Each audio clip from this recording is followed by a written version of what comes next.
Au nom d'Allah, le tout miséricordieux, le très miséricordieux.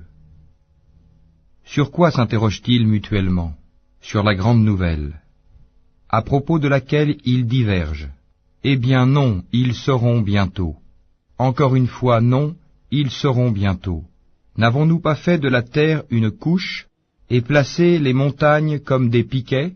Nous vous avons créé en couple, et désigné votre sommeil pour votre repos, et fait de la nuit un vêtement, et assigné le jour pour les affaires de la vie, et construit au-dessus de vous 7 cieux renforcés, et y avons placé une lampe, le soleil, très ardente, et fait descendre des nuées une eau abondante, pour faire pousser par elle grains et plantes, et jardins luxuriants. Le jour de la décision, du jugement, a son terme fixé. Le jour où l'on soufflera dans la trompe, vous viendrez par troupes, et le ciel sera ouvert et présentera des portes, et les montagnes seront mises en marche et deviendront un mirage. L'enfer demeure aux aguets, refuge pour les transgresseurs. Ils y demeureront pendant des siècles successifs. Ils n'y goûteront ni fraîcheur ni breuvage, hormis une eau bouillante et un pu, comme rétribution équitable, car ils ne s'attendaient pas à rendre compte, et traitaient de mensonges continuellement nos versets.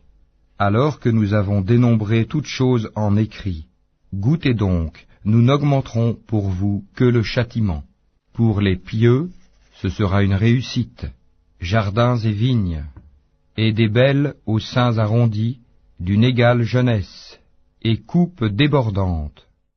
Ils n'y entendront ni futilité ni mensonge, à titre de récompense de ton Seigneur et à titre de don abondant, du Seigneur des cieux et de la terre, et de ce qui existe entre eux, le tout miséricordieux, ils n'osent nullement lui adresser la parole.